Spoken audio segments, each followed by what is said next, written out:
Landlords across the country could unknowingly be breaking the law, risking thousands of pounds in fines, and get this, potentially even have to pay tenants back rent. Yes, you heard that right. Landlords paying tenants rent because of non-compliance on selective licensing. In this video, we're going to break down as to what selective licensing is, the penalties for non-compliance, but also the overall impact on the rental market. Plus, I'll share with you the shocking story of a landlord who learnt the hard way why relying on others for compliance could cost you dearly. Stay tuned.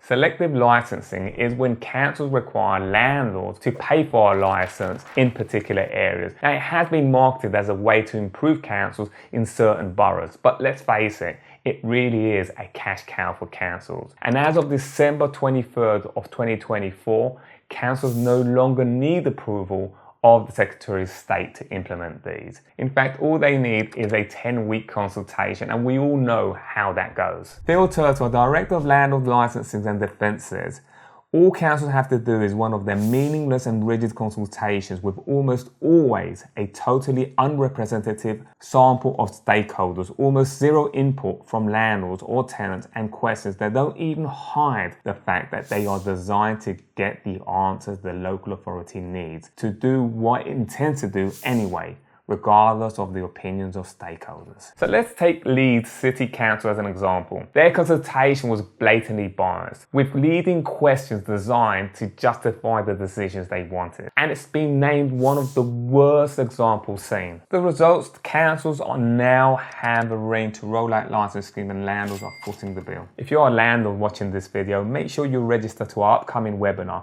by clicking on the link on the description. We'll have special guests and we'll be diving deep into the Renters' Rights Bill.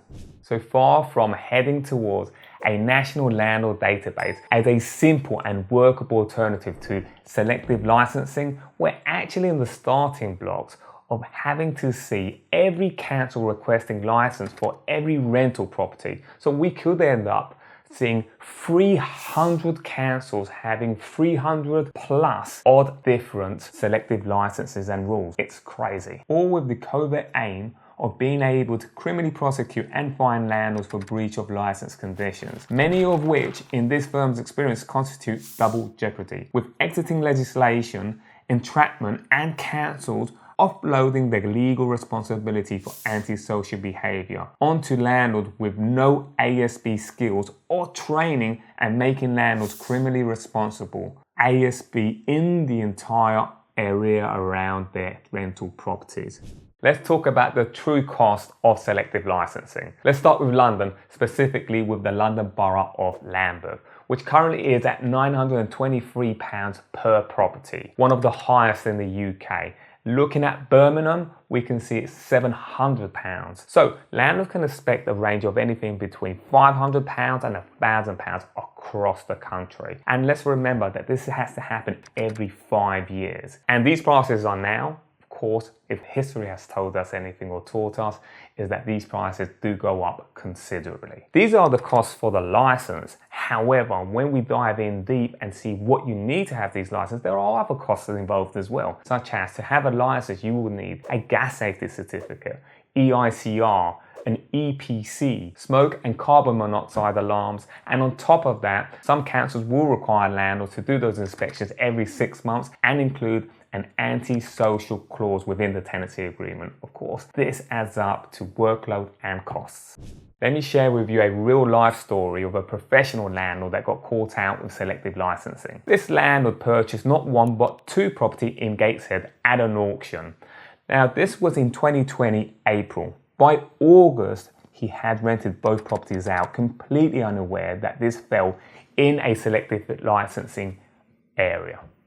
Now, by November, he was informed by the council that in fact it did fall in a selective licensing area. And the landlord very quickly sprang into action and made the application 3 days later. However, council went ahead and fined him £9,000. In his defence, he said that he was completely unaware that this was a selective licensing area, that neither the seller of the property, the solicitor, or even his own solicitor made him aware of this. Ultimately, the tribunal said that ignorance wasn't an excuse, that the landlord himself had the due diligence to make sure that the property was compliant. This is a story that's unfortunate, however, typical. And if you think that £9,000 is harsh, this is just the tip of the iceberg. This is what you could risk if you're not compliant with selective licensing. So number one, the fines can go up to £30,000. I'm told that with the Renters' Rights Bill, this could go up to £40,000. Also, you've got rent repayment orders, where you're ordered as a landlord to repay the tenant up to 12 months rent. And get this, you could also be banned from renting property. So landlords could face a ban, making it illegal for them to operate rental properties in the future. These type of penalties can wipe out profits for years to come. Again, as from the 23rd of December 2024, local authorities no longer require confirmation of the Secretary of State to be able to apply selective licensing. As a result, more and more of local authorities are making these applications. In fact, from this article, we can see that there are 37 consultations underway currently. And these include from Blackpool to Gateshead, Manchester, Newcastle, Reading, Salford. London licensing scheme have the City of Westminster, Barking, Enfield, Wandsworth, Waltham Forest. This is just a selection of license scheme consultations, so landlords need to be alerted of the fact that these may well be implemented shortly and need to check back and see the updates on these. These licensing fees and compliance costs inevitably get passed down as higher rents. Of course, there are those landlords who are just fed up with bureaucracy, compliance, regulations, and decide to exit the market. This, however, fuels even higher rent because there's scarcity of rental properties. So those landlords who decide to stay with the buy-to-let will actually see higher gains despite these regulations, because there are less properties on the market. Whether you're a landlord or a renter, I'd love to find out your thoughts. Leave me a comment below.